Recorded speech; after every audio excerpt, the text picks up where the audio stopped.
नमस्कार, मैं नितिन ठाकुर हूं और आज तक रेडियो पर मेरे साथ आज दो खास मेहमान हैं।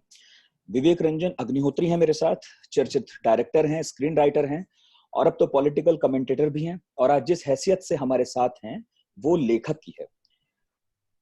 Chocolate, hit story, Tashkent files आपकी मशहूर फिल्में हैं। विवेक अपनी बेबाकी से बात रखते हैं ट्विटर पर, यूट्यूब पर, इस वजह से विवादित भी हो जाते हैं, लेकिन यही वो बात है जो विवेक को अलग पहचान भी देती है। उनकी दूसरी किताब आ गई है और नाम है उसका हु किल्ड शास्त्री। ब्लूम्सबरी से आई है, मेरे पास है, आज ही मैंने काफी हद तक पढ़ ली है। और पहली किताब अर्बन नक्सल्स थी, अभी तक भी उस पर चर्चा चल रही है। तो आज शास्त्री जी वाली किताब पर बात करेंगे। अर्बन नक्सल्स पर बहुत हो चुकी है। आपका स्वागत है Vivek. Thank you Nitin ji, thank you very much बुलाने के लिए, इस न्योते के लिए बहुत बहुत आपका धन्यवाद। बात करेंगे, लेकिन पहले तारुफ हमारी दूसरी मेहमान का। मेरे साथ पल्लवी जोशी हैं। एक परिचय तो ये है कि विवेक और पल्लवी पति पत्नी हैं, लेकिन उससे बड़ा परिचय पल्लवी जी का ये है कि वो परिचय की मोहताज नहीं है। कई पीढ़ियों की नॉस्टैल्जिया से जुड़ी हैं, टीवी की हमारी शुरुआती यादों का हिस्सा हैं, 80 और 90 के दशक में आए कितने ही सीरियल्स और फिल्मों का नामचीन चेहरा है। आपके हिस्से नेशनल फिल्म अवार्ड का स्पेशल जूरी अवार्ड है फिल्म वो छोकरी के लिए। इसके अलावा फिल्मों, सीरियल्स, अवार्ड्स की लंबी फेहरिस्त है। शो छोटा पड़ जाएगा, छोटा सा ही शो है, इसलिए माजरत के साथ इंट्रोडक्शन को यहीं विराम दे देता हूं। और आज पल्लवी जी ने हमारे लिए वक्त निकाला, इसके लिए मैं आपका बहुत बहुत शुक्रगुजार हूं। नमस्कार नितिन, बहुत अच्छा लग रहा है यहाँ आके। अच्छा, आप भी हु किल्ड शास्त्री नाम की इस किताब से जुड़ी हुई हैं, ये वजह है आज आपके यहाँ होने की। और दरअसल किताब के बारे में बात करूंगा, लेकिन शुरुआत पल्लवी जी आपसे करूंगा, क्योंकि अक्सर विवेक जी से बात कर लेते हैं लोग, वो जवाब दे देते हैं, और किताब से तो आप भी जुड़ी हुई हैं। मगर पहला सवाल विवेक जी आपसे पूछूंगा, बधाई के साथ, नई जिम्मेदारी आपको मिली है। Indian council for cultural relations, ICCR, उसके आप रिप्रेजेंटेटिव बने हैं। और अक्सर आप कहते भी हैं कि हम कल्चरल वॉरियर हैं, सांस्कृतिक योद्धा हैं। तो ये क्या है विवेक जी, और इसमें एग्जैक्टली आप क्या काम करेंगे? इससे शुरू करते हैं। ठीक है, देखिए मैं बहुत संक्षिप्त में बताता हूँ। बाकी सब बातें जो हैं किताबी बातें हैं, बड़ी बड़ी बातें हैं जो भाषण देने के लिए बड़ी अच्छी लगती हैं कि भारत का कल्चर हम ये कर देंगे, वो कर देंगे। होगा वो जो अल्टीमेटली जिसमें पैसा खर्च होगा। सिर्फ बातों से सब कुछ नहीं होता है। भाषण देने के लिए भी थोड़ा पैसा लगता है। आपके साथ प्रोग्राम कर रहा हूँ, उसमें भी वाईफाई तो कनेक्शन लगता है। ठीक बात है। तो 70 साल के इतिहास में भारत में एक, आप ये देखिए कि हमारे देश में कोई कल्चरल पॉलिसी नहीं है। सरकार एजुकेशन पॉलिसी है, हर तरह की, हर सब्जेक्ट की पॉलिसी, कल्चरल पॉलिसी नहीं है। और जबकि मैं मानता हूं कल्चर किसी भी सोसाइटी का सोल होता है, एक राष्ट्र की आत्मा होती है, उसके बिना आप कुछ बन नहीं सकते। तो जो ICCR जो था, जो कि पूरे विश्व में भारत के कल्चर को प्रमोट करने का दायित्व है जिनके सर पे, और एक बहुत अच्छी सशक्त बॉडी है और काफी पैसा भी खर्च होता है उसमें। इसमें सिनेमा कभी इसका पार्टी नहीं था, क्योंकि सिनेमा को भारत सरकार ने कल्चर का पार्टी नहीं माना। और सिनेमा को हमेशा भांडगिरी और नाच गाने के लिए, कोई एशियाड हुआ नाच गाने के लिए बुलाओ, बाहर से कोई प्रेसिडेंट आ रहे हैं उनको नाच गाने के लिए बुलाओ, या कोई पार्टी हो रही है, क्लिंटन आ रहे हैं या ट्रंप आ रहे हैं, उनको पार्टी में बुला लो, सिर्फ एक आभूषण की तरह से इस्तेमाल हुआ। तो मेरा ऐसा मानना था कि जो सिनेमा है, जिस लाइन से मैं आता हूं, वो एक सॉफ्ट पावर की तरह भारतीय कल्चर को प्रमोट करने में सबसे ज्यादा मजबूत और सबसे अधिक इफेक्टिव एक तंत्र हो सकता है। इसके लिए मैंने काफी जद्दोजिहाद लगा के रखी हुई थी, और इसीलिए मैं अपने को कल्चरल वॉरियर बोलता हूँ। कई फ्रंट्स में मैं ऐसी, ताकि वो सरकार का, मैं कल्चरल पॉलिसी भारत सरकार लाए उसकी लड़ाई लड़ रहा हूँ। तो इसीलिए ICCR में हूँ। हम देखेंगे किस तरह से सिनेमा को इस्तेमाल कर सकते हैं। बिल्कुल ठीक। पल्लवी जी आपसे शुरुआत करता हूँ, किताब की बात करते हैं। विवेक जी को कैसे प्रेरणा मिली लिखने की, शास्त्री जी पर फिल्म बनाने की कैसे मिली? किताब में काफी तफसील से बताया, मैंने पढ़ा है। आपकी नजर से सुनूंगा कि ये फिल्म आना और ये किताब आना, आज किताब की बात, ये जरूरी क्यों लगा आपको? इससे बात शुरू करते हैं। मैं ऑनेस्टली आपको एक बात बताऊं, जो मेरे जो सवाल थे कि ये फिल्म क्यों बननी चाहिए, ये सारी किताब में आ ही चुके हैं। कि जो कुछ भी हुआ है आज से 50 साल पहले हुआ है, जो बात निकल गई तब, ये वापस हम लोग क्यों उसको निकालने की कोशिश कर रहे हैं, क्यों हम कॉन्स्पिरेसी थियरीज पे बिलीव कर रहे हैं, ये मेरा मानना था पहले। लेकिन जो जो हम फिल्म में इन्वॉल्व होते गए और जैसे ही हम शास्त्री जी के परिवार से मिले, तो मुझे पहली बार एक उनके परिवार के हिसाब से मुझे ऐसा लगा कि जैसे अगर समझिए मेरे घर में ये घटना हुई होती कि मेरे दादाजी हो या मेरे नाना जी हो, उनकी ऐसे संदेहास्पद मृत्यु हो गई कहीं पे, और 50 साल हो गए हैं, मेरा परिवार एक उसका एक कोई जवाब ढूंढने की कोशिश कर रहा है ताकि मेरी फैमिली को एक क्लोजर मिल जाए। हाँ, भले यही साबित हो जाए कि उनको हार्ट अटैक हुआ था, भाई उनके मौत में ऐसी कोई बात थी नहीं कि किसी का हाथ नहीं था, कोई कॉन्स्पिरेसी नहीं थी, उनको वाकई में हार्ट अटैक हुआ था, नेचुरल डेथ थी। ठीक है, बता दीजिए हमको, at least I will have some closure, you know. लेकिन वो क्लोजर आज तक उस फैमिली के पास नहीं है। वो जो छोटे बच्चे थे जिन्होंने शास्त्री जी के जो बेटे अनिल शास्त्री और सुनील शास्त्री, वो कुछ 17-18 साल के थे जब उन्होंने ये सुना फोन पे के, जिनसे हम पौना घंटा पहले फोन पर बात कर चुके थे, जो हट्टे कट्टे थे एकदम, अचानक वो नहीं रहे। आज वो करीब 65-70 साल के ऊपर उनकी उम्र हो गई है। पूरी जिंदगी उन्होंने यही सोचते हुए गुजारी कि कुछ तो हुआ था जिसके बारे में हमें पता नहीं है। तो क्या ऐसी किसी चीज को लेके हम थोड़ा लोगों को इस लेवल पर वापस ले आ सकते हैं कि शायद उसके ऊपर एक कमेटी बैठे, शायद कुछ भारत सरकार उसके ऊपर कुछ उसको कुछ उसके पीछे के जो रीजंस थे, उसके पीछे की जो वजह थी, वो कहीं खोजने की कोशिश करे, कुछ तो करे ताकि जो फैमिली है उनको क्लोजर मिल सके। शास्त्री जी की पत्नी नहीं रही, वो यही सोचती रही पूरी जिंदगी कि मेरे पति के साथ कुछ हुआ था, पति के साथ कुछ हुआ था। अब इस तरह से कोई अगर इस दुनिया को छोड़कर चला जाए, ये एक मन में लेके ये बात, एक कुछ संदेह मन में लेके, तो ये सही बात है नहीं। क्लोजर होना बहुत जरूरी है। और जब मैं उनसे मिली, जब उनकी ग्रैंड डॉटर्स हैं मंदिरा वगैरह, उनसे मैं मिली, मुझे भी कहीं ऐसा लगने लगा कि ये बात, इसके ऊपर चर्चा होनी बहुत जरूरी है। और बहुत सारी चीजें जो हम भूल चुके थे, और बहुत सारी चीजें जिनका क्या कहते हैं हम लोग, जो कि शास्त्री जी ने शुरू की थी, जैसे कि ग्रीन रेवोल्यूशन है, व्हाइट रेवोल्यूशन है, लेकिन इसका क्रेडिट जाता है किसी और प्राइम मिनिस्टर को। ये भी जानना बहुत जरूरी है। 2 अक्टूबर को, बहुत छोटी सी बात है, 2 अक्टूबर को मैं भूल गई थी कि शास्त्री जी का जन्मदिन होता है उस दिन, क्योंकि हम तो गांधी जयंती के हिसाब से ही मनाते हैं। और जो श्वेता उसमें जो डायलॉग बोलती है फिल्म में, 2 अक्टूबर को क्या है, Gandhi Jayanti, is father of the nation, ये वो, तो कहता है नहीं और क्या हुआ था, तो कहती और क्या, ड्राई डे। तो ये चर्चा हमारी भी हुई थी घर पे। तो विवेक ने बोला अरे शास्त्री जी का भी तो जन्मदिन था, तो तब मुझे ख्याल आया, मैंने कहा हाँ, हम तो भूल ही चुके थे, क्योंकि इसके बारे में कभी बातचीत ही नहीं हुई। इसका जिक्र किताब में विवेक ने किया है, बड़ा खूबसूरत सा। अच्छा, किताब की एक तारीफ तो मैं कर देता हूँ, हालांकि मेरा काम नहीं है तारीफ करने का, कि किताब भी फिल्म की तरह है, और जब हम इसे पढ़ते हैं तो कई दृश्य हैं जो सामने आ जाते हैं। आपने डॉक्टर साहब का जिक्र किया जो आपके सचिव हैं, सेक्रेटरी हैं, तो वो कुछ बातें कहते हैं, फिर आप बातें कहते हैं, फिर आप फ्लैशबैक में जाते हैं, आपके पिता की डायरी है जो आपने उन्हें दी थी अपनी पहली कमाई से, जो आपने जीती थी एक प्रतियोगिता। तो एक फिल्म जैसा मजा तो उसमें आता है। लेकिन विवेक, एक पीढ़ी थी आपकी जिन्हें शास्त्री याद थे, एक पीढ़ी है आपके बाद की जिन्हें शास्त्री याद नहीं है। पल्लवी वही बात कह रही है। आपको मुख्य वजह क्या लगती है? शास्त्री को भूलना नैसर्गिक था, प्राकृतिक था, नेचुरल था, जैसा होता है, स्वाभाविक था, या फिर आप इसके पीछे कोई साजिश देखते हैं कि जबरदस्ती ढकेल दिया गया तस्वीर से बाहर? देखिए, साजिश जब होती है ये हमेशा बाद में जाके पता चलता है कि साजिश थी। मैं आपको एक छोटा सा एक अपनी इंडस्ट्री का एग्जांपल देता हूँ। आप जो चीज दिखती जाएगी, लगातार दिखती जाएगी तंत्र द्वारा, किसी भी इस्टेब्लिशमेंट के द्वारा, वही चीज लोग धीरे धीरे मानने लगेंगे। आज आप देखिए कि जब मैं बड़ा हो रहा था तो जगह जगह पे भारत का मैं फोक म्यूजिक भी जानता हूँ, मैंने सब उस्ताद लोगों को सुना है, मुझे थिएटर के सारे फॉर्म्स पता है, जात्रा क्या होता है और स्वांग क्या होता है, नौटंकी क्या होता है, ये क्या होता है। पर आज बच्चों को कुछ नहीं पता है। क्यों? क्योंकि मेरे वक्त में बॉम्बे टाइम्स, दिल्ली टाइम्स नहीं हुआ करता था। माफ करिएगा अगर आप उनसे जुड़े हो तो। मेरा कहने का मतलब पेज आज क्या हो गया, सब जगह पे बॉलीवुड छा गया, तो सब जगह बॉलीवुड हो गया है।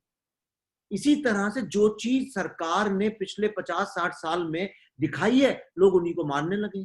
ठीक। आज भारत के किसी, आपसे मैं कहता हूं भारत के साहित्यकार कौन है, अगर आप नाम पूछिए अगर बच्चों से, तो वो आपको ऐसे नाम बताएंगे, आप आश्चर्यचकित रह जाएंगे, आप कहेंगे अरे इनका साहित्य से दूर दूर कुछ लेना देना नहीं।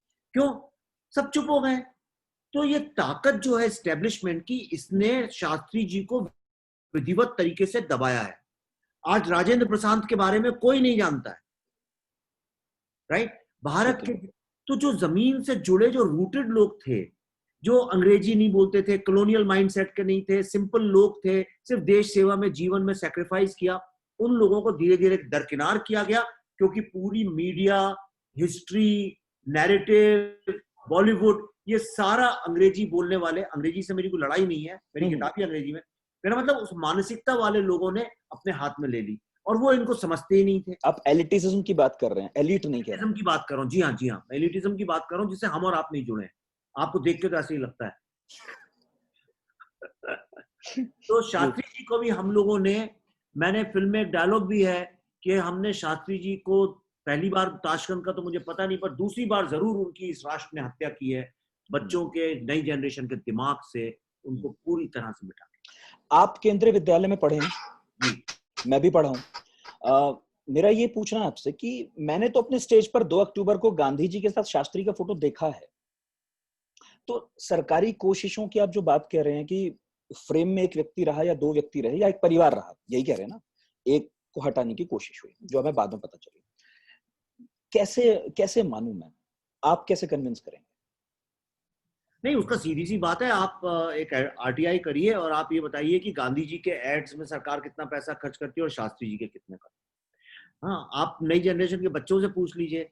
मैं आपको एक छोटा सा एग्जांपल बताता हूँ, मैं आपको 2 साल का एग्जांपल बताता हूँ। ताशकंद फाइल्स आने के पहले का मैंने ये डाला भी था एक्चुअली ट्विटर में, काफी वो बहुत वायरल भी हुआ था। मैंने 2 पिक्चर्स डाली थी। मोदी जी ने, प्रधानमंत्री जो है भारत के, ताशकंद फाइल्स पिछले साल आई थी, तो 2018 में उन्होंने गांधी जी की के बारे में भी लिखा था और शास्त्री जी के बारे में भी लिखा था ट्विटर पे। गांधी जी का तो खूब चला, शास्त्री जी के में कोई रीट्वीट नहीं हुआ। करेक्ट? इस साल ताशकंद फाइल्स आने के बाद की बात देखिए, 2 अक्टूबर सन 2019 की बात देखिए, और जबकि इस साल 150 साल हुए थे गांधी जी को। मोदी जी ने इतना खर्चा करिए, उनकी सरकार ने खर्चा किया गांधी जी के ऊपर, 150 साल के ऊपर फिल्में बनाई, ये किया, सब कुछ हुआ। मोदी जी ने सुबह सुबह गांधी जी का किया और उसके 1 घंटे बाद शास्त्री जी के बारे में ट्वीट किया। इस बार सब कुछ उल्टा हो चुका था। शास्त्री जी का जो ट्वीट मोदी जी ने किया था, वो गांधी जी के ट्वीट से कम 10 गुना 50 गुना ज्यादा रीट्वीट हुआ था और लाइक हुआ। एक फिल्म अगर लोगों को जगा सकती है, अवेयरनेस क्रिएट कर सकती है, तो सोचिए सरकार ने कितनी गांधी जी पे फिल्में बनाई, कितनी शास्त्री जी पे बनाई है। कितनी फिल्म और कितनी किताब लगेंगी, जो पल्लवी कह रही हैं, एक समिति बैठने में जो वाकई ये इन्वेस्टिगेट कर ले कि क्या हुआ था ताशकंद। देखिए, समिति बैठने के लिए सिर्फ किताबों से नहीं चलेगा, फिल्मों से नहीं चलेगा। जब तक इसमें 2 और चीजें नहीं जुड़ेंगी तब तक नहीं होगा। वो है किसी राजनीतिक पार्टी का इंटरेस्ट, राइट? जब राजनीतिक पार्टी का इंटरेस्ट होगा तो मीडिया का भी इंटरेस्ट होगा। आज आप देख लीजिए जो चल रहा है, जिस तरह से बॉलीवुड के बारे में जो चर्चा चल रही है, शुरू के 20-25 दिन देख, मैंने तो किसी ने भी नहीं की थी वो चर्चा। वो तो लोगों ने जब चालू की और उसमें कुछ राजनीतिक दल जुड़ गए, तो अब सारा मीडिया, ये सारा दुनिया चर्चा करने लगी। तो जब तक इसी तरह से आप निर्भया के वक्त में देखिए, आप 2014 में देखिए, तो किसी राजनीतिक, पर अब क्या शास्त्री से चर्चा करके किसी राजनीतिक पार्टी को क्या फायदा होगा? पर मैंने इसलिए नहीं किया कि मेरा कोई फायदा होने वाला है, मैंने इसलिए किया कि कम से कम मेरे बच्चे तो जान जाए और मेरे बच्चे के साथ पढ़ने वाले तो जान जाए। और उसके एवज में ये हो गया नितिन कि आज आप देखिए, मैं जरा सा शास्त्री जी का नाम लिखता हूँ, वो ट्वीट्स देखिए कैसे चलते हैं। वो है। पल्लवी, आपने तो रिसर्च किया है इस दौरान, चूंकि खुद विवेक ने लिखा कि भाई हमें बहुत सारी चीजें नहीं मिली क्योंकि पहले के लोगों ने इस पर बहुत सारा काम किया नहीं है। डेफिनेटली मेरे रैक में भी ज्यादातर किताबें नेहरू गांधी परिवार से जुड़ी हुई हैं, उन पर काम बहुत हुआ है। आपने जब रिसर्च की शुरुआत की तो किस तरह के चैलेंजेस थे आपके सामने? आपको इस किताब के और फिल्म के आने के बाद शायद ये भी लगा हो कि ये छूट गया, ये थोड़ा और हो जाता, ये वाला हिस्सा और मैं बेहतर रिसर्च करती। रिसर्च के पार्ट पे आपसे पूछ रहा हूँ, किताब के बारे में। रिसर्च तो मैं जब पीछे मुड़ के देखती हूँ तो मुझे लगता है बाप रे, इतना रिसर्च हमें मिल कैसे गया। क्योंकि जब हमने शुरू किया था तो कुछ नहीं था हमारे पास, मतलब जो बिल्कुल विकिपीडिया पे जो इन्फॉर्मेशन है उसके अलावा हमारे हाथ में वाकई में कुछ नहीं था। और हमने कहा कि अगर इनके ऊपर एक फिल्म बनानी है तो किसी भी व्यक्ति के, कोई भी पॉलिटिकल व्यक्ति हो, उनके ऊपर अगर आपको बायोपिक बनाना है तो आपको बहुत सारी चीजें मिल जाती है, ठीक। लेकिन जिस चीज को विधिवत तरीके से दबाया गया है उसी चीज पे अगर आपको कोई फिल्म बनानी है तो आपको तो कुछ मिलेगा ही नहीं। दुगनी मेहनत है फिर। दुगनी मेहनत। हमने कितने आरटीआईज फाइल किए, हमको कहीं से कुछ जवाब ही नहीं मिला। न सरकार हमें जवाब देने को तैयार है, न कहीं कुछ रिकॉर्ड्स में उनका कुछ अवेलेबल है। ये तो जब विवेक ने ट्वीट किया इसके बारे में तो लोगों ने हमको मदद करना शुरू किया और किसी तरह से उनके परिवार तक पहुंचाया, किसी तरह से अलग अलग लोगों तक हम पहुंचे, कुछ ऐसे लोगों तक पहुंचे कि जो उनको जानते थे, उनसे हमें जो इन्फॉर्मेशन मिली उस पे तो हमने थोड़ी कहानी बेस करना शुरू किया। उसके बाद पार्लियामेंट रिकॉर्ड्स हमारे हाथ लग गए। तो आपने रिसर्च के दौरान क्या ये पाया कि ये साजिश है, या पहले से आप लोग सहमत थे इस बात को लेकर कि नहीं भाई कोई साजिश हुई है और हम अब एक टीम के तौर पर इस पर काम कर लेते हैं और अगर ये साजिश थी तो इसका पर्दाफाश करते हैं? नहीं नहीं नहीं नहीं। देखिए, सॉरी, आपने विवेक को पूछा, मुझसे पूछा? मैं आपसे पूछ रहा हूँ पल्लवी जी। हमारे देखिए घर में बचपन से, जब शास्त्री जी की मृत्यु हुई तभी से हमारे घर में, मैंने बचपन में ये चर्चा सुनी है, घर पे हमारे बोला जाता था कि इनको तो जहर दे के मार दिया गया है। हाँ। और ये तो ओपन सीक्रेट है। हाँ हाँ हाँ। तो मैं बचपन से यही सोचती रही कि ओपन सीक्रेट का मतलब क्या होता है भाई? अगर ये ओपन है तो ये सीक्रेट कैसे है? ये तो ओपन है कि उनको जहर दिया था, और अगर ये सीक्रेट है तो सबको कैसे पता कि उनको जहर दिया था? तो ये कॉन्ट्राडिक्टरी है, दोनों बात कॉन्ट्राडिक्टरी है। और ये मैं सिर्फ मेरे घर की बात नहीं बता रही हूँ, ये हर घर में जितने भी मैंने अपने फ्रेंड सर्कल में मेरे दोस्तों से या मेरी हम उम्र लोगों से जितनी भी बात की है, 98% लोगों ने मुझे यही कहा है कि हाँ, हमारे घर में भी यही कहा जाता था कि किसी को बोलना नहीं भाई, पर उनको तो जहर दिया था, ऐसे हमने सुना है।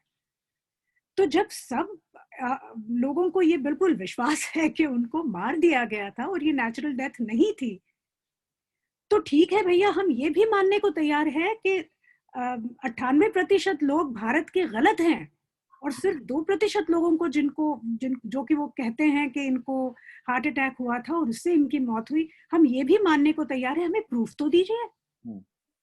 उनको हार्ट अटैक हुआ था और उसकी वजह से उनकी मौत हुई, ये भी तो कहीं पेपर पर है नहीं। अच्छा, कुलदीप नैयर क्या कहते हैं जो उस रात वहीं पर थे? विवेक जी, आपने तो बात की, विवेक उनसे मिले थे पर्सनली। हाँ, विवेक जी ने बात की। कुलदीप जी को मैंने बुक में भी लिखा है बहुत डिटेल में। मैं बड़े दिन तक चेस करता रहा उनको, और कुलदीप जी मिलने को तैयार नहीं थे। उनके घर से भी बताया जा रहा था कि बीमार हैं, बुजुर्ग हो गए हैं, नहीं मिलते। ये शायद उसी साल की बात है जब उनका देहांत हुआ। जी, उसके बस कुछ ही वक्त पुरानी बात है। तो अचानक मैं दिल्ली में शूट कर रहा था। कोइंसिडेंस भी देखिए आप कि मैं दिल्ली में शूट कर रहा था और मुझे फोन आया उनके यहाँ से। तो मैंने मैसेज छोड़ रखा था कि भाई जब चाहें तब ये नंबर है, इस पर बात कर। तो आया, कहने लगे आप क्या करना चाहते हैं? मैंने कहा मैं आपका इंटरव्यू करना चाहता हूँ। क्यों? तो उन्होंने बोला किस लिए? तो मैंने कहा फिल्म के लिए। उन्होंने 10 बार पूछा मुझसे फीचर फिल्म के लिए। वो समझ नहीं पा रहे थे कि फीचर फिल्म, मैंने उनका इंटरव्यू फीचर फिल्म में कैसे होगा, वो एक्टिंग तो करते नहीं है। तो उनको बात नहीं समझ में आ रही थी कि रिसर्च फिल्म के लिए, क्योंकि हिंदुस्तान में कोई ये सोच भी नहीं सकता है फिल्म के लिए रिसर्च होता है। तो ये सही बात है, फिल्म वाले नहीं मानते इस बात को कि रिसर्च होता है फिल्मों के लिए। ठीक बात है। तो उन्होंने फिर मुझे एक टाइम दिया, तो मैंने कहा मैं शूटिंग कर रहा हूँ, क्या मैं जल्दी आ सकता हूँ? तो उन्होंने बड़े एक जैसे बुजुर्ग लोग बच्चों को बोल देते हैं, उन्होंने कहा नहीं, मैं सोता हूँ दिन में, आप इसी टाइम पे। तो बहुत बुजुर्ग थे, तो बैठ भी नहीं पाते, थोड़ा ऐसे यूं करके। अपने 90s में थे वो। हाँ जी, बिल्कुल लास्ट है ना, उनकी मृत्यु के कुछ वक्त पहले की बात है। जैसे डेस्टिनी थी हमारे साथ। ये फिल्म मैं मानता हूँ, मैंने बुक में इतना डिवाइन इसलिए लिखा है कि मेरा विश्वास सडनली एकदम से एक डिवाइन, एक अनएक्सप्लेन्ड ताकत पे बढ़ गया इस फिल्म के बाद।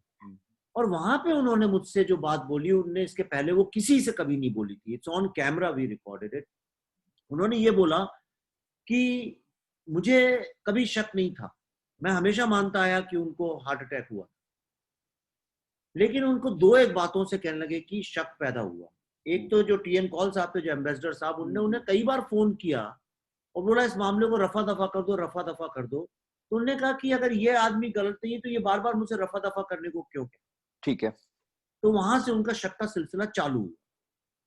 और बाद में उन्होंने मुझे एक दो किताबें पढ़ने के लिए बोला और उन्होंने बोला कि अब मेरी बहुत उम्र हो गई है और मुझे जो कहना था मैं कह चुका हूँ, इस वक्त मैं कुछ कहूंगा तो लोग कहेंगे, एग्जैक्टली उन्होंने मुझसे बोला कि अगर मैं कुछ कहूंगा तो लोग मुझसे कहेंगे, और ये भी बोला इसे छापिएगा नहीं, ऑन कैमरा, इसलिए मैंने बुक में बहुत संभल कर लिखा कि लोग सोचेंगे कि देखिए काम आम नहीं है तो लाइमलाइट में आने के लिए कुछ कंट्रोवर्सी क्रिएट कर, मैं उसमें पढ़ना नहीं चाहता हूँ। पर आप चाहें तो करिए, आप ये पढ़िए और आपको मेरी बात पे शायद यकीन होने लगेगा। और अब मुझे ऐसा लगता है कि इसमें कुछ गड़बड़ तो था। He used this word कि हाँ मुझे लगता, और मैं अकेला नहीं था, और भी लोग थे हमारे साथ, कि कुछ गड़बड़ तो था। And that was a changing movement in my entire journey. मैं आपको ईमानदारी से कह रहा हूँ, ईश्वर साक्षी है, मैं कॉन्स्पिरेसी थ्योरीज पे बिलीव ही नहीं करता। आपने बहुत कुछ लिखा है किताब में इस बारे में कि आप कॉन्स्पिरेसी थ्योरीज पे बिलीव नहीं करते हैं, और शुरू से आप सुनते रहते थे लेकिन कभी भरोसा भी नहीं करते थे इस बात पर। आपके पिता जो हैं गांधी विचारधारा को मानने वाले भी थे, है ना, और आप नेहरू को भी बहुत आदर देते थे, इस तरह देते थे। अच्छा, लेकिन नेहरू की बात कर रहा था मैं ना पेज नंबर लिखे थे बाकायदा, ताकि कहीं ये ना कहें आप कि आप तो अपने मन से बोल रहे हैं। मैं आपको पेज पढ़ के सुना देता हूँ, पेज नंबर पढ़कर। 43, 44, 47, 55, ये तो शुरुआती हिस्सा है, इसके बाद भी कई कई जगह पर आपने नेहरू की बहुत आलोचना की है, और उसे पढ़ते हुए ऐसा लगता है कि आप एक किताब नेहरू पर भी लिख सकते हैं आलोचना में। जी, ठीक है। शास्त्री की मौत को आप इन्वेस्टिगेट करने निकले, एक सिटीजन, आपने शब्द दिया था सिटीजन जर्नलिस्ट की तरह, हम क्या हैं? सिटीजन इन्वेस्टिगेटर, क्या होता कुछ? सिटीजन रिसर्चर है। तो ये आपको क्यों जरूरी लगा कि आप 1/4 किताब नेहरू जी पर समर्पित कर दें उनकी आलोचना में? देखिए, होता क्या है कि अगर आप किसी से बहुत प्रभावित हैं और आधी जिंदगी आपने किसी से बहुत प्रेरणा लेके अगर आप बड़े हुए, ठीक है, उसके बाद अचानक, जिसको कहते हैं कल्चर शॉक या इंफॉर्मेशन शॉक बोलिए, कुछ भी करिए, जैसे आप समझिए मैं आप पे बहुत विश्वास करता हूं और मुझे आप बहुत दूध के धुले और एकदम अच्छे लगते हैं, सडनली आप जैसे जिंदगी बड़ी होती है आप रियलाइज करते हैं कि नहीं, ये इसमें से 80% जो था ये पूरा पुट ऑन था, ये एक मास्क था, दिखावा था। मैं नेहरू जी की तारीफ में भी बहुत कुछ लिख सकता हूँ, मैं नेहरू जी की बहुत ताकतों को जानता हूँ, नेहरू जी की बहुत अच्छाइयों को भी जानता हूँ मैं। पर अफसोस, इस देश का दुर्भाग्य इतना है कि जो नेहरू जी के प्रशंसक है और जो नेहरू जी के समर्थक है, वो भी नेहरू जी के बारे में क्या लिखना चाहिए लिखते नहीं है। राइट? वो सब हर चीज जो है पॉलिटिकल लेवल पे आके इतनी दूषित हो जाती है। तो ये जो मैंने ये किताब बहुत ऑनेस्टली लिखी है, जैसा मैं फील करता गया मैंने उस तरह से लिखी। तो जो नेहरू जी को लेकर मेरा एक भ्रम टूटा सबसे बड़ा, मैंने सारी जिंदगी माना कि 1962 का जो पूरा वॉर था, ये नेहरू जी के अगेंस्ट एक कैंपेन चलाई गई है। अच्छा, ये आप मानते थे? पूरी तरह से मानता था, उसके लिए मैं अपने कई दोस्तों से लड़ाई भी लड़ी है मैंने, जिगरी दोस्त। ठीक, राइट? हालांकि मैं कम्युनिस्ट रहा हूं और कम्युनिस्ट लोग जो थे वो नेहरू जी के ही अगेंस्ट थे 1962 वॉर। पूरी लड़ाई कांग्रेसियों के खिलाफ कम्युनिस्ट लड़ते रहे। हाँ, राइट, पूरी आप देखिए आंदोलन जो नेवल म्यूटिनी, वो सारी कम्युनिस्ट लोगों ने। तो मैं कम्युनिस्ट विचारधारा का था, थोड़ा नक्सल टाइप का था, तो मैं उसके बावजूद मैं नेहरू जी के समर्थन में लड़ाई लड़ता। मुझे लगता था कि नहीं, ऐसा नहीं हो सकता है कि भारत का प्रधानमंत्री उस वक्त में इतना वीक हो। लेकिन इस फिल्म के चक्कर में जब मैं पढ़ाई शुरू की, जनरल लोग क्या कह रहे हैं, बाकी लोग क्या कह रहे हैं, सारी रिपोर्ट्स क्या हैं, चाहे वो CIA की रिपोर्ट्स हो, चाहे वो एंडरसन की रिपोर्ट्स हो, और धीरे धीरे करते करते एक मेरा विचार जो चेंज हुआ, उसके बाद मैंने ये लिखा। और जो मूल उसकी जो बात है वो ये है कि गांधी और नेहरू में ये फर्क था कि गांधी ने त्याग और सिंप्लिसिटी को जो है वो पॉलिटिक्स में इंट्रोड्यूस किया, और नेहरू जी ने प्रधानमंत्री के बाद उसी को इससे हटा दिया। अच्छा। ये जो त्याग, कहां त्याग रह गया, सब व्यसन में लोग डूब गए, सब लोग पावर एंजॉय करने लगे, सब लोग ताकत दिखाने लगे, लाल बत्तियां आने लगी, गुलाब का फूल लगा के एक युवराज की तरह नेहरू जी को प्रेजेंट किया गया, वो पक्षी उड़ा रहे हैं खड़े होकर जैसे भारत। ये सब चीजें जो थी सिंबोलिज्म, जो गांधी का सिंबोलिज्म था, कपड़ों को नदी में बहाना, एक आश्रम में, उसको तोड़ दिया गया। और उसी का कारण है कि शास्त्री जी जैसे लोगों की आवाज को किसी ने सुना नहीं। आप ये बताइए, नेहरू जी जो उड़ाते थे सफेद बगुले और सफेद जो कबूतर उड़ाते थे, वो बच्चा बच्चा जानता है, उन फोटो को देखा है। आप बताइए, शास्त्री जी जो अपने घर में हल चला रहे हैं अपने घर के पीछे, आपको पता है जितने साल वो प्राइम मिनिस्टर रहे अपनी खेती घर में करते थे, उनके बच्चे बता रहे थे कि दाल और वो छोटी मोटी चीजें, गेहूं वही घर से निकालते थे और बांटते थे गांव वालों। ये आपने तस्वीरें देखी हैं। लेकिन नेहरू के 1.5 दशक और शास्त्री जी के 2 साल, क्या ये स्वाभाविक नहीं लगता आपको कि नेहरू की बात ज्यादा ही होगी? हालांकि हम इस पे छोटी बात करते हैं, आज भी नेहरू पे बात क्यों करेंगे? नहीं, ऐसा नहीं होता। विवेकानंद ने बहुत कम जिंदगी जी थी और उन्हें सब जानते हैं, राइट। जिंदगी ज्यादा जीना और ज्यादा सरकार में रहना, इन सब चीजों से अगर होता तो बात अलग होती। देखिए, उस वो कहना एकदम गलत है। प्रतिभा जो होती है उसको दबाया जाता है। ओके, और यही तो मैं कह रहा हूँ कि इतने प्रभावी, मैं ये नहीं कह रहा हूँ उनकी हत्या हुई थी कि नहीं हुई थी, पर मैं कहता हूँ इतने प्रभावशाली एक व्यक्ति था, भारत के दूसरे प्रधानमंत्री थे, उनको वही स्थान मिलना चाहिए जो नेहरू जी करते हैं। हाँ, और आप देखिए 1962 में बुरी तरह से हम लोग हारे थे, भारत की इकोनॉमी गर्त में चली गई थी। उसके बाद जिताना और देश में एक न्यूक्लियर पॉलिसी लाना, व्हाइट रेवोल्यूशन लाना, ग्रीन रेवोल्यूशन लाना, इन चीजों के बारे में सोचना और आगे बढ़ना, और जीवन में पॉलिटिकल, सामाजिक जीवन में सादगी, ईमानदारी, ये स्टैब्लिश करना, ये 5-6 चीजें अपने आप में इतने बड़े गुण हैं जिसको हिंदुस्तान को भूलना ना चाहिए। ठीक है। पल्लवी, आप कितना सहमत हैं इस बात से? और एक चीज और, विवेक की किताब में एक लाइन लिखी है, उसको मैं पूछूंगा, आप कितना सहमत हैं लेकिन इस बात से कि आप जब किताब आपने लिखी उसके बाद आप इस बात से कितना सहमत है कि हाँ ये हत्या थी? मैं ये पूछ रहा हूँ। आज भी पता नहीं है। आज भी पता नहीं, इसीलिए क्योंकि जो रुख था सबका वो हत्या की तरफ ही रहा है पहले से। क्योंकि जो सुना हुआ है, जो एक दिमाग में जिस चीज की छवि है बचपन से, आप उसी को लेके चलते हैं आगे। तो इस फिल्म से मुझे लगा कि शायद मुझे कोई नई इंफॉर्मेशन मिले, जो कि मुझे नहीं मिली, क्योंकि उनको हार्ट अटैक आया, इसके कोई ठोस सबूत हमारे सामने नहीं आए हैं। ठीक है। तो आज भी मैं उसी संदेह में हूँ, उसी दुविधा में हूँ कि उनके साथ हुआ क्या था वाकई में। और आज इतने सालों से उनके परिवार की जो हालत है वो कहीं पे मेरी भी हो रही है कि जानना बहुत जरूरी है, क्लोजर मुझे भी चाहिए अभी इस बात का। तो आप लोगों ने एक किताब लिख के या एक फिल्म बनाकर एक प्रश्न चिन्ह खड़ा करने का प्रयास किया है, ठीक है? और बिल्कुल बिल्कुल। हाँ, क्योंकि ये कहीं पे मेरे ख्याल से हमारा शायद मकसद प्रश्न चिन्ह क्रिएट करने का नहीं था, लेकिन वो प्रश्न चिन्ह बनकर ही रह गया, क्योंकि उससे रिलेटेड जो भी इंफॉर्मेशन है, जो फैक्ट्स हैं, सरकार से हमें मिल ही नहीं सके। नहीं तो ये सरकारें तो केवल कांग्रेस की रही नहीं, बीच में अटल बिहारी की सरकार भी थी, फिर प्रधानमंत्री मोदी का कार्यकाल पूरा हुआ, और अब ये हमने जब फिल्म बनाई तब बीजेपी की सरकार थी। बीजेपी की सरकार थी। हाँ। और मैं एक बात बताऊं आपको, अनुज धर ने आपका बड़ा साथ दिया है ना, इन सब रिसर्च वगैरह में। अनुज धर से मेरी बात शायद वो भूल गए होंगे, आज से कोई 1-1.5 दशक पहले भी हो रही थी, जब कांग्रेस की यूपीए की सरकार थी और नेताजी के मिशन में लगे हुए थे। उन्होंने मुझसे बात कही थी कि नितिन जी, जितना छिपा रही है कांग्रेस उतना ही छिपाती है भाजपा भी जी। और चुनाव से पहले राजनाथ सिंह से लेकर कई नेताओं ने बात कही थी कि जब हम सत्ता में आएंगे तो सारे दरवाजे खोल देंगे, हम बताएंगे क्या हुआ था नेताजी के साथ। आज तक तो उसका जवाब मिला नहीं है। अनुज धर आज भी ढूंढ रहे होंगे, कई किताब लिख चुके हैं, फिल्म भी आ चुकी है, शास्त्री जी के साथ भी वही है। मुझे आपसे पूछना है, अनुज धर तो अभी यहाँ नहीं है, कि जितना कांग्रेस छिपाती है उतना ही ये सरकार भी छिपाती है क्या? उतना ही रास्ता आपका इस सरकार ने भी मुश्किल किया क्या? वरना खोल देते। मैंने किताब में बहुत खुल के लिखा है और मैं खुल के यहाँ बताना चाहता हूँ। मैं इस बुक को अगर आप ध्यान से पढ़ें और फिल्म भी देखें, फिल्म का क्लाइमेक्स भी वही है, और मैं उसके बारे में बहुत ट्वीट भी करता हूँ, हैशटैग चलाता हूँ, एक राइट टू ट्रूथ। लास्ट में फिल्म के अंत में जो हीरोइन है फिल्म की, वो यही सवाल उठाती है, कहती है अगर डेमोक्रेसी में सबसे पहला फंडामेंटल राइट एक सिटीजन का होना चाहिए तो वो है राइट टू ट्रूथ, और इस देश का सबसे बड़ा दुर्भाग्य है कि वही हमारा राइट नहीं। एक के बाद एक, चाहे आप वो श्यामा प्रसाद मुखर्जी का प्रश्न चिन्ह हो, ललित नारायण मिश्रा का प्रश्न चिन्ह हो, दीनदयाल उपाध्याय जी का प्रश्न चिन्ह हो, चाहे वो कांग्रेसी लोग हो, ललित नारायण मिश्रा तो कांग्रेसी थे, वो कौन से भाजपा के थे, राइट, किसी का भी हो।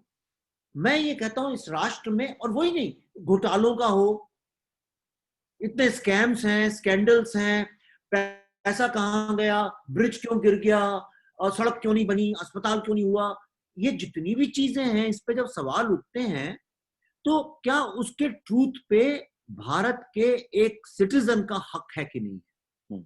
ये देश है किसका, ये देश है किसके लिए, और वो सत्य है किसका।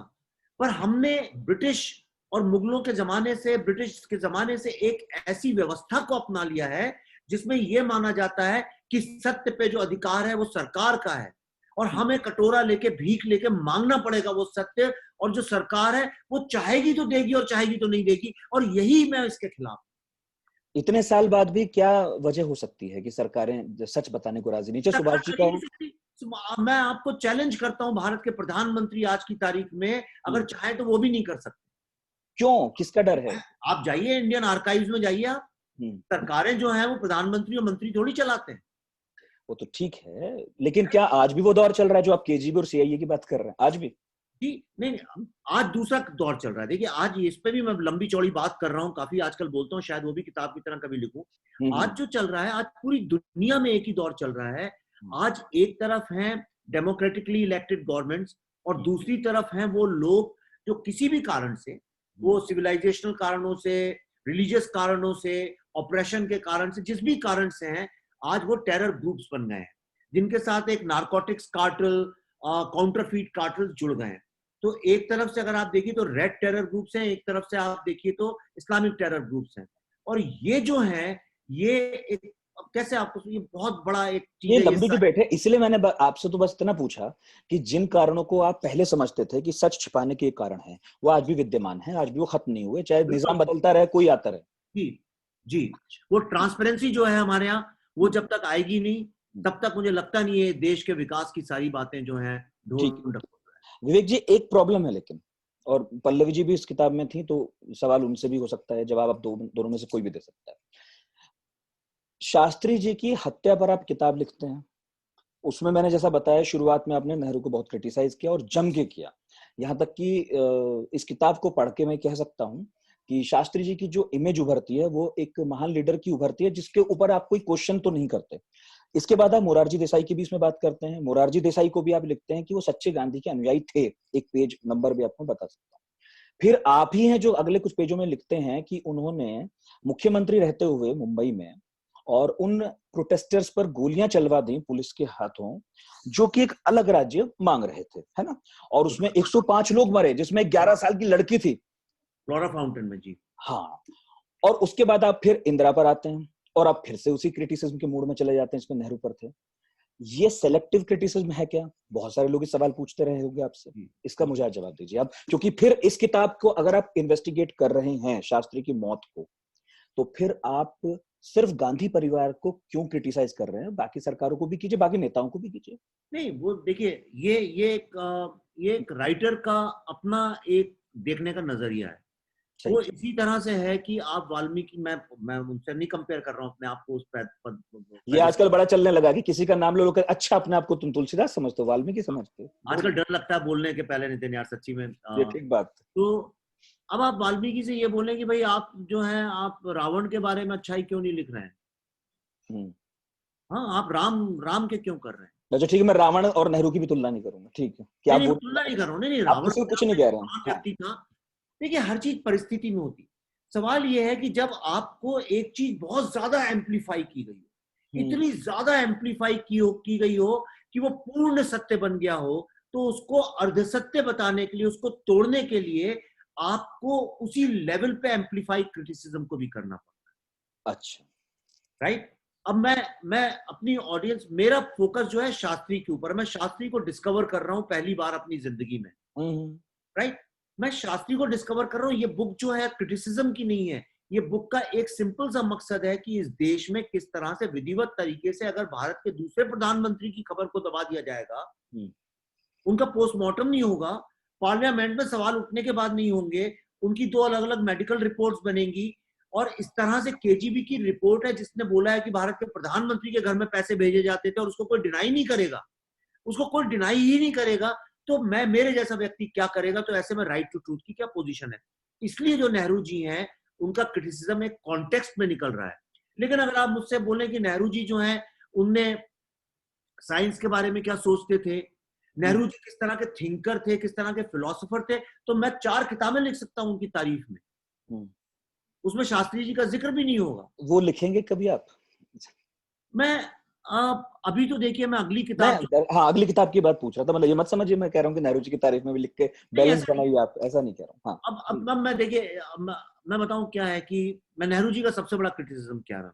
हम्म, Nehru ji was a romantic at heart, romantic not in terms of in gender sense. Hmm. Romantic means he romanticized life, you know, हाँ and he aspired India to people to think about India and himself like people think about developed countries and more civilized so called in the modern. आपने कहा है कि उनकी टक्कर Kennedy से थी, वो अपनी टक्कर मानते थे? जी हाँ, जी हाँ, कैनेडी से मानते थे? जी हाँ। मैं आपको एक फिल्म लाइन का एग्जांपल देता हूँ। कई एक्टर ऐसे हैं फिल्म लाइन में जो बहुत अच्छे एक्टर्स थे, बहुत अच्छे एक्टर्स थे, out of this world actors, लेकिन उनने अपने दिमाग में अपना कंपैरिजन अमिताभ बच्चन के साथ बना दिया। उस सिलसिले में उनकी फिल्म्स की चॉइस गलत होती गई, उस सिलसिले में उनका करियर ग्राफ जो है चेंज होता गया, और उनके कारण और भी कई सारे डायरेक्टर प्रोड्यूसर्स को सफर करना पड़ा। जब आप रियलिटी चेक करने की बजाय भारत है क्या, भारत इतना गांधी ने भारत को समझा, भारत की आत्मा को समझा। वही गांधी तो नेहरू को अपना उत्तराधिकारी मानते थे सच्चा। अब वो भी एक आश्चर्यजनक बात है, मैं उसका जवाब कभी दे नहीं पाऊंगा। पता नहीं किस स्थिति में कैसे क्यों मानते थे। गांधी जी को भी जरूरत थी एक ऐसा कोई अपने साथ व्यक्ति रखने का जो अंग्रेजी बोलता हो बहुत अच्छी और थोड़ा मॉडर्न वर्ल्ड में हो, तो शायद वो पॉलिटिकल कंपल्शन रहा हो। लेकिन मेरा ऐसा मानना है कि अगर गांधी जी अपना उत्तराधिकारी एक भारतीय देशी जमीन से जुड़े व्यक्ति को छोड़ के जाते, इस देश का बहुत ज्यादा उद्धार। अब देश ही नहीं मानते, 10 साल वो जेल में रहे और शुरू में यूपी के किसान नेता के तौर पर उनकी छवि थी, और अपने नेहरू की शुरुआत में यूपी के किसान नेता के तौर पर वो उभरे। उनका पहला आंदोलन किसानों का आंदोलन था। ये बड़ी आयरनी है, मतलब मैं बता रहा हूँ, शायद आपको पता भी होगा। और 10 साल वो जेल में रहे, अपने पिता से भी उनके कोई बहुत विचार मिलते नहीं थे, गांधी से भी नहीं मिलते थे, यूरोप भी घूमे हैं और देश भी घूमे, जगह जगह गिरफ्तार हुए हैं। लेकिन आप नेहरू को इस देश की जमीन से जुड़ा व्यक्ति नहीं मानते, जबकि जो मैंने पढ़ा, मतलब मैं आपका विचार इस पे जानूंगा, नेहरू ने जो आखिरी वसीयत लिखी है उसमें भी यही लिखा कि मुट्ठी भर राख लेकर और देश के आसमान से खेतों में फेंक देना। इसके अलावा वो प्रयाग इलाहाबाद के रहने वाले थे, उन्होंने उसके बारे में बड़ी खूबसूरत बातें लिखी हैं कि एक बहुत अच्छी उनकी वसीयत मैंने पढ़ी है स्कूल में, केंद्रीय विद्यालय में, बहुत अच्छी और कई बार पढ़ी है। वही मैं कह रहा हूँ, रोमांटिक थे वो। ऐसे ही है जैसे कि बंबई में बैठा हुआ कोई गीतकार जब गरीब भिखारी के ऊपर लिखता है तो बहुत अच्छी कविता लिख सकता है, लेकिन उसका कोई वास्ता उससे ना हो। और मैं अगर उस नेहरू की बात करें जो आजादी के पहले थे नेहरू, उस नेहरू की मैं बहुत तारीफ करता हूँ, सच्ची कह रहा हूँ। तो इसलिए करता हूँ कि एक युवराज ने आके कंधे से कंधा मिला के अपना जीवन बहुत संघर्ष में गुजारा, और भारत की आजादी में उनका एक बहुत बड़ा रोल है, उसको कोई डिनाई नहीं कर सकता, करना भी नहीं चाहिए। बहुत बड़ा पाप होगा अगर हम उसको डिनाई करें। लेकिन उसके बाद जो नेहरू ने भारत को जहां ले जाने की कोशिश की, वो भारत, वो ऐसा है एक बच्चा बेचारा पोलियो से उठा है और उसका बाप जो है अपने एम्बिशन के कारण पकड़ के उसको दौड़ाने की कोशिश करे, 100 मीटर रेस दौड़ो, तो बेचारा वो बच्चा कहीं का नहीं रह जाएगा। और वही भारत के साथ दुर्भाग्य से हो गया। आप स्वतंत्रता सेनानी नेहरू के आलोचक नहीं हैं, आप नहीं, उनका तो नेहरू के आलोचक हैं। बहुत प्रशंसक भी हूँ। मैं प्रधानमंत्री श्री जवाहरलाल नेहरू का आलोचक। ठीक है। पल्लवी जी, अब आपने तो एक तवील सफर पूरा किया है एक्टिंग के करियर में, फिल्मों में आपने तो बनाया भी है, सब कुछ किया है, और अब ये जो हम परिवर्तन देख रहे हैं, डिस्कवरी ऑफ इंडिया में मेन रोल किया है भाई, भारत एक खोज में नेहरू जी। हाँ। और गांधी पर एक फिल्म थी, उसमें भी थी आप? जी, making of the Mahatma. Yes. तो मैं ये कह रहा था कि ये जो अभी परिवर्तन हम देख रहे हैं रिसर्चर के तौर पर, मैं सही कह रहा हूँ, रिसर्चर हैं आप इस किताब में? रिसर्चर गलत लेबल होगा, मैंने थोड़ा बहुत रिसर्च किया है, बट हमारे मेन रिसर्चर हमारे डॉक्टर साहब रहे हैं। डॉक्टर साहब रहे हैं। अब मुझे बड़ा मजा आता वो भी होते, और बहुत गलती हुई, बैठाना चाहिए था साथ में। अच्छा, आपको मैं पूछ रहा था कि ये जो एक अचानक कई लोगों ने देखा, अरे ये तो वो पल्लवी जी हैं, वो टीवी में आती थी, सीरियल्स में आती थी, ये कहाँ इन चक्करों में पड़ गई, ये क्या लिख दिया, ये कहाँ रिसर्च कर लिया। जिन्होंने किताब पढ़ी होगी, एक तो हमारे यहाँ किताब पढ़ने का वैसे ही रिवाज कम है, फिल्म तो लोग देख भी लेते। इसको आप आगे लेकर जाने वाली हैं या फिर इस यात्रा का विराम समझें? अब आप फिर फिल्म में और जिस तरह फिक्शन आप में जहाँ काम करते हैं, जो आपका मन हो वो करेंगे, कुछ है मन में? देखिए, मेरा रुझान हमेशा बहुत रिसर्च बेस्ड सब्जेक्ट्स पे रहा है। मैंने जो अपना पहला सीरियल बनाया था एज ए प्रोड्यूसर, उसका नाम था आरोहण, और वो शायद आपने देखा होगा, मेरे घर में सबको पसंद है, और 2-4 दिन पहले यूट्यूब पर हम देख रहे थे। तो वो बेस था पहली जो पहला जो ग्रुप था भारतीय लड़कियों का, भारतीय नौसेना में जो पहली औरतों का जो इंडक्शन हुआ, वो पहले ग्रुप पे, उनके एक्चुअल ग्रुप पे वो बेस्ड था।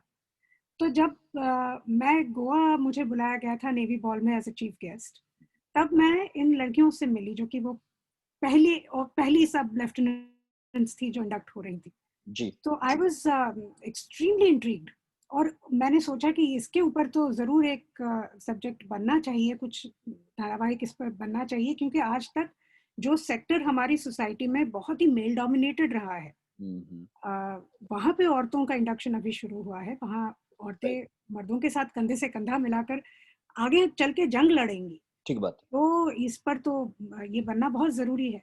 उसके बाद 2 साल तक मैं नेवल ऑफिसर्स से मिलती रही, मैं दिल्ली जाती रही, मैं गोवा जाती रही, मैं वैजाग जाती रही, और हमने सारा रिसर्च वहाँ पे किया। 2 साल लगे उसमें।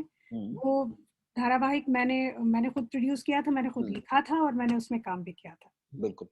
उसके बाद I continued working on subjects जिसमें कि रिसर्च की जरूरत थी।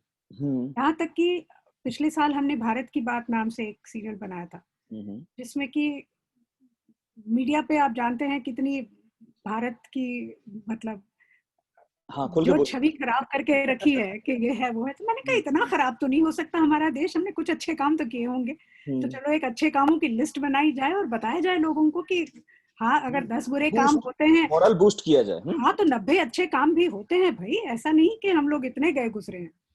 तो हमने वो उसका धारावाहिक हमने शुरू किया, फिर उस पे हमने रिसर्च शुरू किया। तो मुझे बहुत मजा आता है ऐसे टॉपिक्स करने में जिसके ऊपर रिसर्च। लेकिन जैसे टॉपिक को अब आप लोगों ने छेड़ा है, ये हमेशा रिस्की रहते हैं, है ना? पॉलिटिकल टॉपिक आप छुएंगे तो हमेशा हाथ जाने का खतरा रहता है। हम हिंदुस्तान में सबसे ज्यादा रिस्की टॉपिक पे काम कर रहे हैं, कश्मीर के ऊपर, तो वो हमारी चालू है। लेकिन फिर मैं आपसे पूछूंगा कि ये पहले क्यों नहीं हुआ? जैसे बहुत सारे लोग पूछते हैं, आप ये 14 के बाद माहौल बना फिर आप करने लगे, पहले से कर रहे थे क्या? हो सकता है कि लोगों की नजर में ना रहा हो, आप तो कर रहे हैं। देखिए, मैंने सन 2010 और 11 में एक फिल्म बनाई थी जिसका नाम है बुद्धा इन अ ट्रैफिक जैम। देखिए हमने, बढ़िया फिल्म थी। 2010 और 11 में कोई सोच भी नहीं सकता था कि 2014 में क्या होगा। और वहां से ये एक यात्रा चालू हुई मेरी, मैं अपनी पर्सनल बात कर रहा हूँ। हाँ। तब मुझे ये लगा कि भारत में एक जो ऑल्टरनेटिव ट्रूथ है उसके ऊपर कुछ काम नहीं हुआ है। भाई 2 पहलू हैं हर चीज के। एक पहलू, नक्सल लोग अच्छे होते हैं, टेररिस्ट बेचारों को माँ बाप का कुछ प्रॉब्लम हुआ, शोषण किया गया, इसलिए वो लोग ऐसे हो गए। हमेशा हम लोगों ने डाकुओं को हमने इस देश में हमेशा ग्लैमराइज किया है। हमने माफिया को, क्रिमिनल्स को, इसको, इन लोगों को किया है। आप मुझे बताइए, आज इतनी फिल्में बनी है माफिया, अंडरवर्ल्ड, दाऊद को लेके, एक कोई ऑनेस्ट फिल्म का नाम बताइए जो विच कॉल्स अ स्पेड, जिसने रिसर्च करके बनाई हो। रिसर्च का कहाँ बैकग्राउंड है हमारा? ड्रग्स के ऊपर क्यों नहीं बनाते हैं? लोग कैसे आता है, कहाँ आता है, कैसे इसमें कस्टम्स के लोग इन्वॉल्व हैं, कैसे इसमें एनसीबी के लोग इन्वॉल्व हैं, कैसे पुलिस के लोग इन्वॉल्व हैं, कैसे इसमें पॉलिटिशियंस इन्वॉल्व हैं, कैसे इसमें इंडस्ट्रीज, क्यों नहीं होता ऐसा? क्यों नहीं करते? मीडिया के ऊपर बनाते हैं तो कैरिकेचर्स बना देते हैं, मीडिया बहुत ऊपर बनाते हैं। हाँ, बरखा के ऊपर बना देंगे, लड़की को चश्मा पहना दिया, जर्नलिस्ट बन गई, दाढ़ी बना दी, जर्नलिस्ट बन गया। अरे नहीं, जर्नलिज्म अलग तरह से होता है। तो मैंने कहा, अब उसमें देखिए, एक बुद्धा इन अ ट्रैफिक जैम के बाद कुछ ऐसा हो गया कि मेरी फिल्म को रोक दिया गया, बड़ी मेरी समस्याएं आई। 2016 में जाके वो रिलीज हुई। अब तब तक सरकार बदल चुकी थी। कन्हैया और इन सब का माहौल खड़ा हो गया जेएनयू में। वो फिल्म अचानक जैसे अगेन डिवाइन फोर्स में जुड़ गई उस बात से, क्योंकि मैं वही कह रहा था कि यूनिवर्सिटीज में जो है नक्सलिज्म बढ़ता जा रहा है, और वो बात जुड़ गई, लोगों को समझ में आ गई। उसके बाद कुछ ऐसा हुआ, घर में बैठे थे, ये बात निकली 2 अक्टूबर की, तो ये फिल्म वहां से चालू हो गई। मैंने ट्वीट किया, उससे चालू हुई।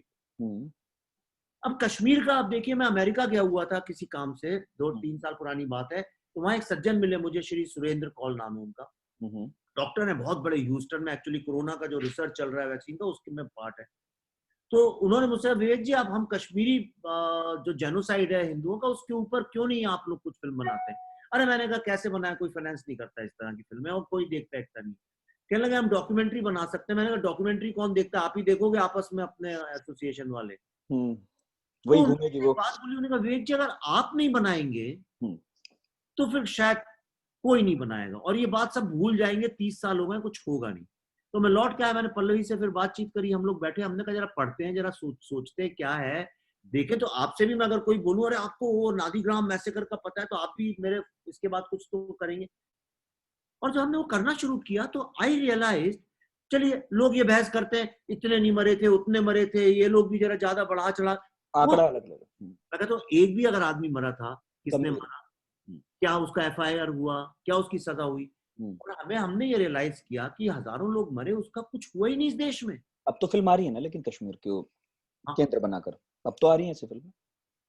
हाँ, पर वो भी एक अलग तरह की। तो हमने क्या किया बताते हैं, हमने वो किया जो सरकार को करना चाहिए था। तो कोई भी एक अच्छी डेवलप्ड कंट्री में एक सिविलाइज्ड गवर्नमेंट का करना चाहिए था, एक ट्रिब्यूनल बनाना चाहिए था, जिनके ऊपर आतंक हुआ, चाहे वो हिंदू हो चाहे मुस्लिम हो, जिस भी जगह के हो, उनको वॉर क्राइम की तरह से ट्रीट करके उनके वीडियो टेस्टिमोनियल्स रिकॉर्ड करने चाहिए थे, राइट। एक बात कैटलॉग होनी चाहिए थी, राष्ट्र के इतिहास में इतनी बड़ी चीज हुई है, ये पुराने जमाने में नहीं हुई है, ये रिकॉर्ड किसी ने नहीं किया।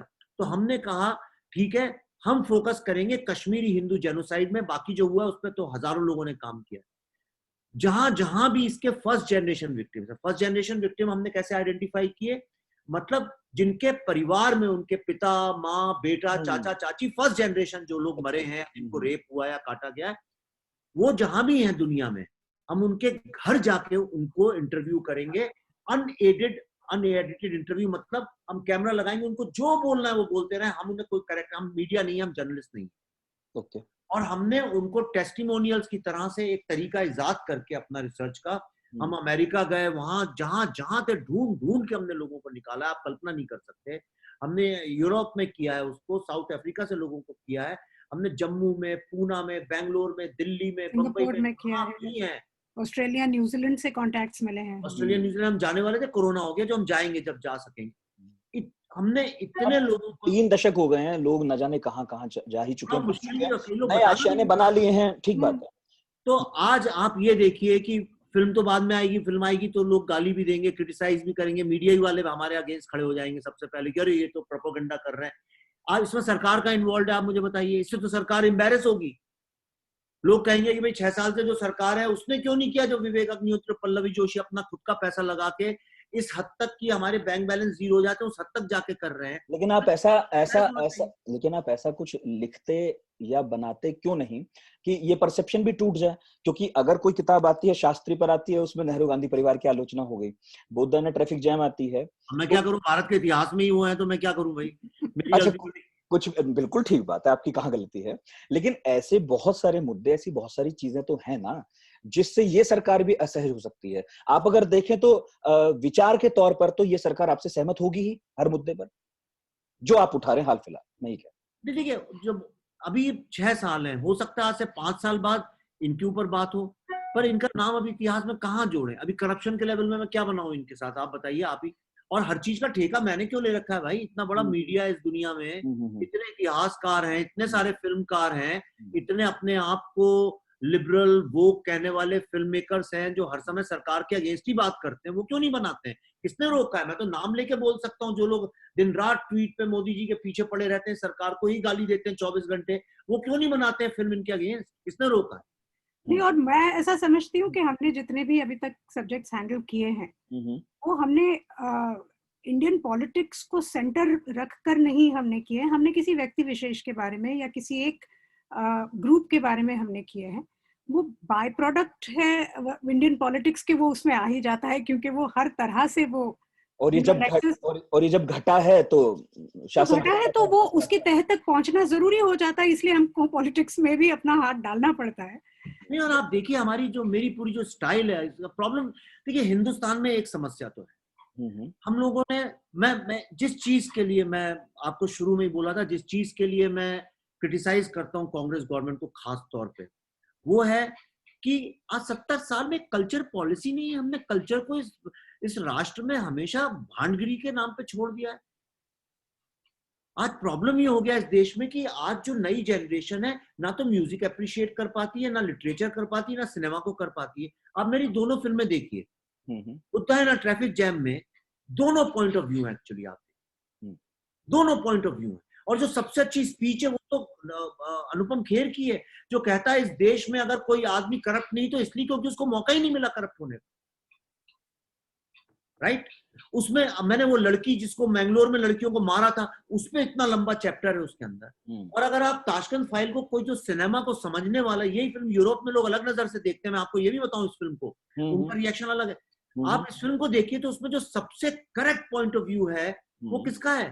वो तो जो पल्लवी ने जो रोल किया है व्हील चेयर पे, वो सही, वो साइंटिफिक बात कर रही है, एक्चुअली वो साइंटिफिक बात कर रही है। वो कह रही है तुम हर चीज को गैसलाइट कर देते हो इस देश में, इतने सारे चीजें, इतनी थ्योरीज खड़ी कर दो कि आम आदमी कंफ्यूज ही हो जाए कि सच क्या है, ये तुम लोग करते हो, सच जबकि ये है। और आप, मुझे लोग गाली देते हैं, यही राइट विंग के लोग गाली देते हैं मेरे को कि आपने टीका लगाने वाले को रेसिस्ट दिखाया। अब आप मुझे बताइए कि फिल्म मेकर की आत्मा कहाँ है? और अब आप सवाल उन लोगों से भी पूछिए जो उनकी फिल्मों में सिर्फ एक हिंदू लोगों को ही नीचा दिखाने का काम करते हैं, डेलिब्रेट। मैं तो इसका पार्ट हूं, मैं जानता हूं कैसे होता है। फिर और वो लोग अपने आप को ये बताते हैं कि एस्टेब्लिशमेंट के अगेंस्ट खड़े, जबकि ऐसा नहीं है। हम लोग बहुत ईमानदारी से एस्टेब्लिशमेंट के अगेंस्ट बात कर रहे हैं। पहली बात तो मैं सरकारों को एस्टेब्लिशमेंट मानते ही नहीं।